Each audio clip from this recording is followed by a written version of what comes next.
అందరికీ నమస్కారం. ఈనాటి లోతైన విశ్లేషణలోకి ఉత్సాహంగా స్వాగతం పలుకుతున్నాను.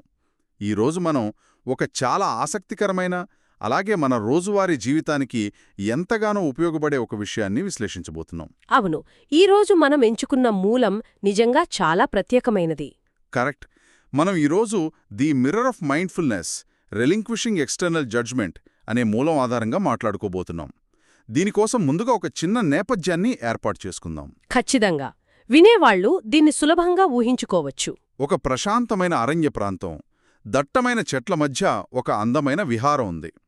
అక్కడంతా చాలా ప్రశాంతంగా, నిశ్శబ్దంగా ఉంది. కాని ఆ విహారంలో ఉన్న ఒక భిక్షువు మనసులో మాత్రం తీవ్రమైన గందరగోళం నడుస్తోంది. అంటే ఆ గందరగోళానికి కారణం బయటి వాతావరణం కాదు కదా? అదే కదా అసలు పాయింట్.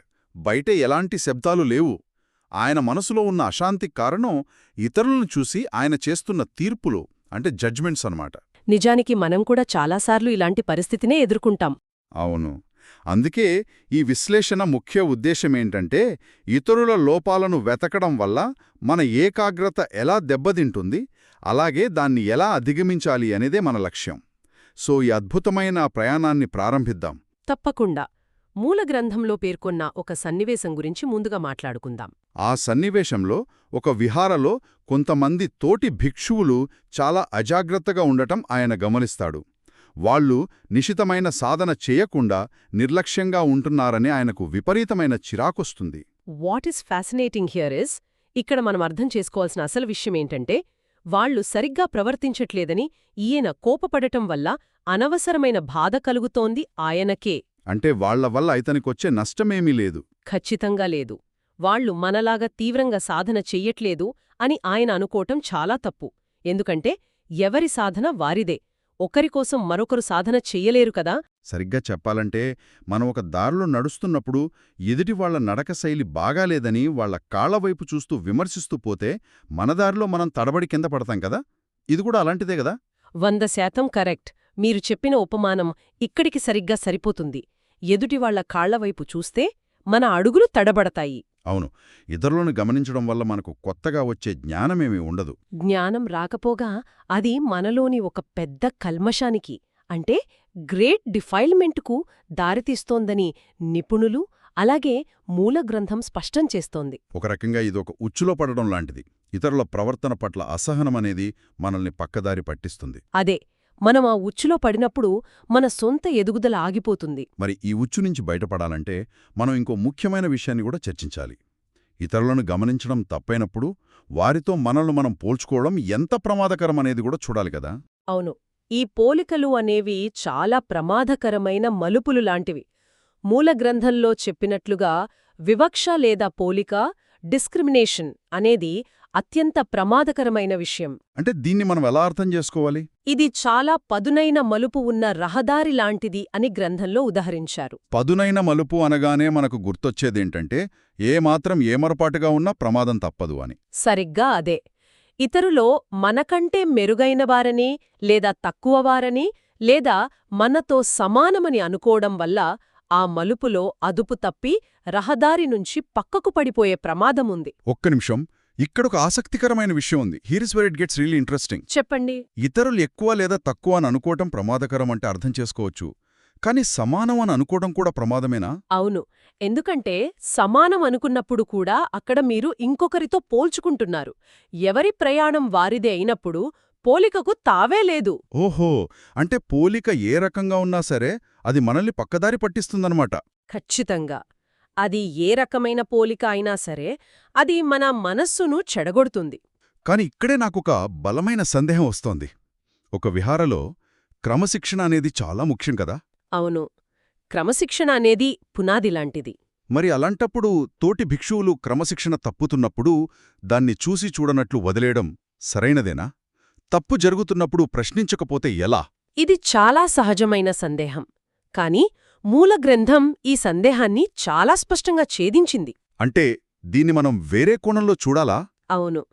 భిక్షువుల క్రమశిక్షణ అనేది ఎవరికి వారు తమ సొంత ధ్యానం కోసం ఉపయోగించుకోవాల్సిన ఒక సాధనం మాత్రమే.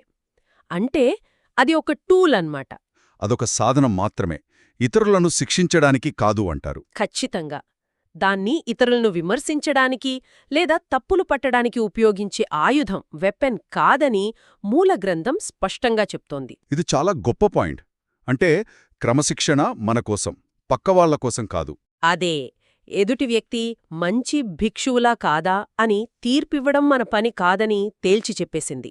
So what does this all mean? ఇదంతా వింటుంటే ఒక పెద్ద ప్రశ్న వస్తోంది. ఏంటది? ఇతరుల ప్రవర్తన చూసి మనకు కోపం వస్తే ఆ క్షణంలో ప్రాక్టికల్గా ఏం చేయాలి? ఆ కోపాన్ని ఎలా ఆపాలి? దీనికి పరిష్కారం ఏమిటంటే అద్దంలో మనల్ని మనం చూసుకోవడం. అంటే మన అభిప్రాయాలను పక్కన పెట్టడమనమాట. మన అభిప్రాయాలను పక్కన పెట్టడమా? వినడానికి కొంచెం కష్టంగా ఉందే. అంటే కోపం లేదా అసహనం కలిగినప్పుడు ఆ చిరాకు పుట్టించే వ్యక్తుల వైపు మనం చూడకూడదు. మరి ఎటు చూడాలి? మన మనసులో పుడుతున్న ఆ అసహనాన్ని మాత్రమే గమనించాలి. నాకు కోపం వస్తోంది అనే విషయాన్ని ఒక సాక్షిలా చూడాలి. అంటే ఆ వ్యక్తి మీద ఫోకస్ చేయకుండా మన లోపల జరుగుతున్న రియాక్షన్ మీద ఫోకస్ చేయాలన్నమాట. Correct. If we connect this to the bigger picture, మన సొంత చర్యల పట్ల మనం ఎంత అప్రమత్తంగా ఉండాలో ఇది చెప్తోంది. నిజమే. మన భావాలను మనం పరీక్షించుకోవాలి తప్ప ఎదుటివారిని జడ్జి చేయకూడదు. అదే ఈ గ్రంథం చెప్పే ముగింపు సూత్రం. ఇతరులను సరిదిద్దడం కంటే మనని మనం అర్థం చేసుకోవడమే నిజమైన ఆచరణ. ఎంత అద్భుతమైన విశ్లేషణ ఇది!